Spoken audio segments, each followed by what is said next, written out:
Leo ni tarehe 19 mwezi wa 8 mwaka 2026. Karibu katika udondozi wa magazeti mbalimbali ya Tanzania hapa Live TV.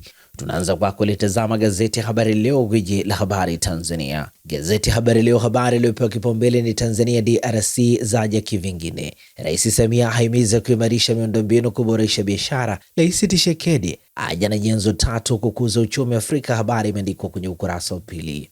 Chalamila aagiza madereva malori wakamatwe, akemea kuogopana. Mabasi yazidi kubanwa, yatumia stendi ya Magufuli. Habari imeandikwa kwenye ukurasa wa tatu. Umeme bwawa la Nyerere kuimarisha gridi ya taifa Dodoma. Habari katika ukurasa wa saba.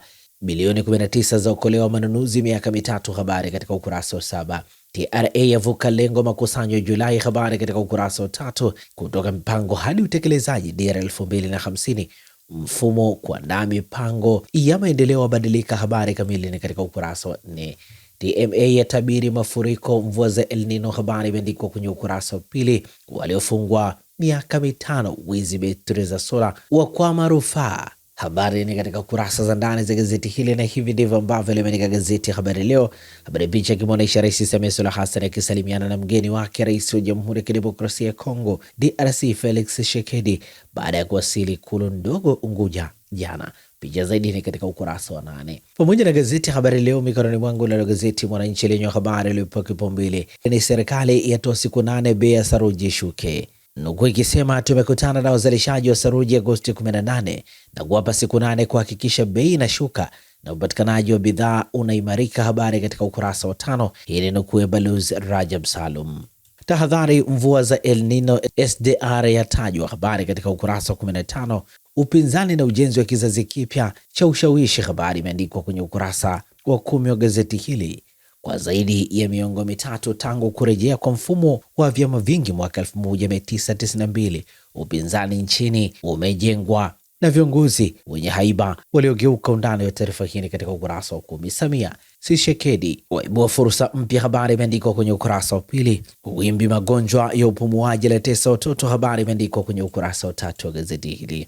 Shekilango kimya, pilika za shika kasi Magufuli. Habari imeandikwa kwenye ukurasa wa 4 wa gazeti hili, na hivi ndivyo ambavyo limeandika gazeti Mwananchi katika ukurasa wake wa 2 Jumatano leo. Gazeti Majira, gazeti huru la kila siku, lenyewe limeandika Rais Samia Tshisekedi wafungua ukurasa mpya, lengo ni sekta ya madini kunufaisha Afrika. Tanzania DRC zafungua fursa mpya uwekezaji wa biashara.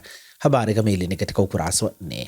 Bandari ya Tanga kumekucha yaibua uhitaji wa ICD. Habari imeandikwa kwenye ukurasa wa 4. TMA yatabiri uwezekano wa kuwepo hali ya El Nino. Habari imeandikwa kwenye ukurasa wa 5.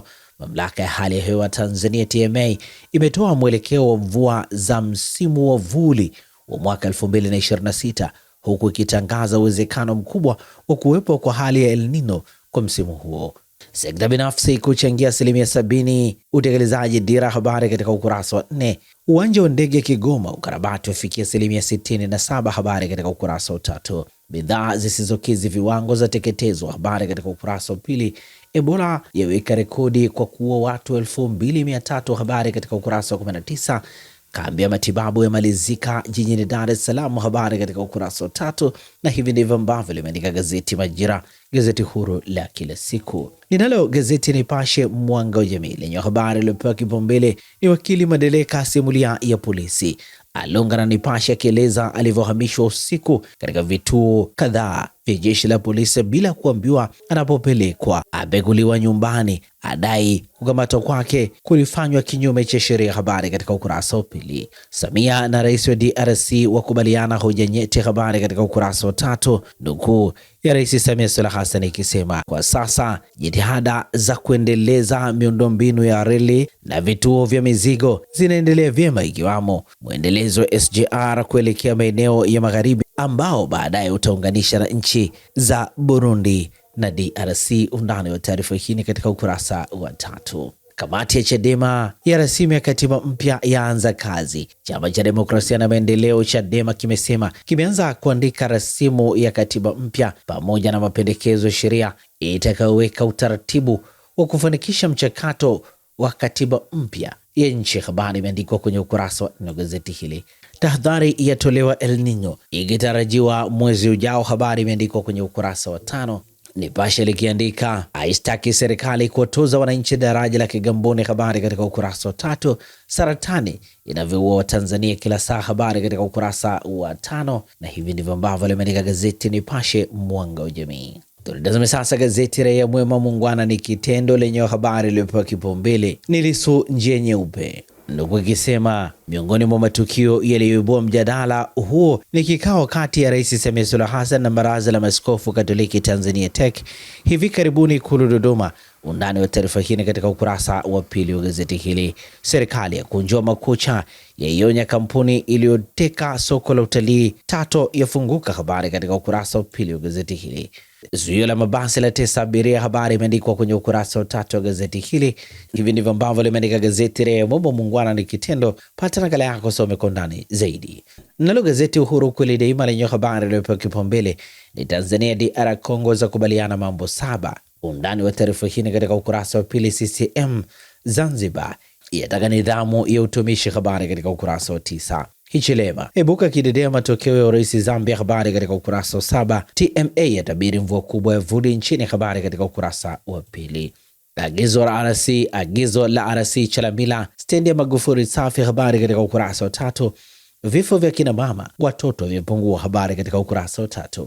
SMZ ya kusudia kuipaisha fumba, habari imeandikwa kwenye ukurasa wa 9. Na hivi ndivyo ambavyo limeandika gazeti Uhuru kweli daima. Pata nakala yako, some kwa ndani zaidi. Na sasa tukiukia habari za michezo na burudani kwenye magazeti ya michezo na burudani, mikononi mwangu na gazeti Mwanaspoti lenye limeandika Aziz Ki anatumika hivi, kocha Yanga atengeneza pacha na Chalulile, habari imeandikwa kwenye ukurasa wa pili wa gazeti hili. Ijayo ni Yanga dhidi ya Coastal Union saa 12 na dakika 30 Alhamis, dakika 90, muda ambao Aziz Ki alifanya mazoezi na wenzake juzi. 10 namba ya jezi ambayo Aziz Ki atakuwa akivaa akiwa Yanga. Kiungo asubiri mamilioni Msimbazi, habari katika ukurasa wa pili. Pamba Jiji dhidi ya Simba Sports Club leo Jumatano saa 10:15. CCM Kirumba Mwanza. Memphis kugoma kumlipa marehemu mshahara wa superstar wa zamani wa ligi ya kikapu ya Marekani NBA Brandon aliyefariki dunia Mei mwaka huo akiwa amebakiza msimu. Undani wa taarifa hii katika ukurasa wa 10. Not for sale, Man United ya goma dili la Bruno, habari imeandikwa kwenye ukurasa wa 20. Ijayo ni Premier League, Hull City dhidi ya Manchester United Jumamosi saa 8:30 mchana. Na hivi ndivyo ambavyo limeandika gazeti Mwanaspoti katika ukurasa wake mbele. Magazeti ya habari za michezo. Nalo gazeti Habari Leo, gwiji la habari Tanzania, lenye limeandika Pamba Simba hatumwi mtoto. Wekundu wa Msimbazi Simba leo watakuwa uwanja wa CCM Kirumba mkoani Mwanza kuikabili Pamba Jiji. Simba yanashika nafasi ya 3 kwenye msimamo wa ligi kuu baada ya kupata ushindi wa mabao 2-0 dhidi ya Kagera Sugar kwenye uwanja wa Kaitaba mkoani Kagera katika mchezo wa Jumapili iliyopita. Undani wa taarifa hii katika kurasa za ndani. Ujenzi uwanja wa Fumba afikia 81%. Makamu wa pili wa rais wa Zanzibar Hemed Suleiman Abdullah amesema ujenzi wa uwanja wa Fumba unatarajiwa kutumika kwa michuano ya kombe la mataifa Afrika AFCON mwakani umefikia 81%. Undani wa taarifa hii katika kurasa za ndani. Fountain Gate yaizamisha Mashujaa, habari imeandikwa kwenye kurasa za ndani. Sakata la Infantino laondoka na mtu FIFA, habari katika ukurasa wa 21. Taarifa maandalizi ya AFCON yatua kamati ya bunge, habari imeandikwa kwenye ukurasa wa 23. Na hivi ndivyo ambavyo limeandika gazeti Habari Leo, gwiji la habari Tanzania. Tumalize kwa kutazama ukurasa wa nyuma gazeti Uhuru kweli daima, habari za michezo, lenye limeandika kete ngumu Simba Pamba Jiji. Pamba ina kikosi ambacho kimekuwa kikitoa upinzani mkali, kinapocheza nyumbani italazimu kupambana, kucheza kwa kujihami na kutengeneza nafasi za kupata mabao. 2-0 idadi ya mabao iliyoshinda Simba katika mchezo wa kwanza wa msimu huu. BMT yaipatano Japan, habari katika ukurasa wa 19. Uwanja wa New Amani wafungwa, habari katika ukurasa wa 17. Mwili wa Kifukwe wasili leo, habari katika ukurasa wa 19. Draft ya pigwa debe, habari katika ukurasa wa 19. Lakini pia gazeti hili kiandika Man City ya mtega Dwabi, habari imeandikwa kwenye ukurasa wa 18. Wachezaji cricket waomba vifaa, habari katika ukurasa wa 17. Na hivi ndivyo ambavyo limeandika gazeti Uhuru kweli daima. Pata nakala yako usome kwa ndani zaidi. Hivi ndivyo tunakamilisha udondozi wa magazeti mbalimbali ya Tanzania hapa Live TV. Asante kwa kutuchagua. Usisahau kusubscribe na kuandika maoni yako kwenye comment.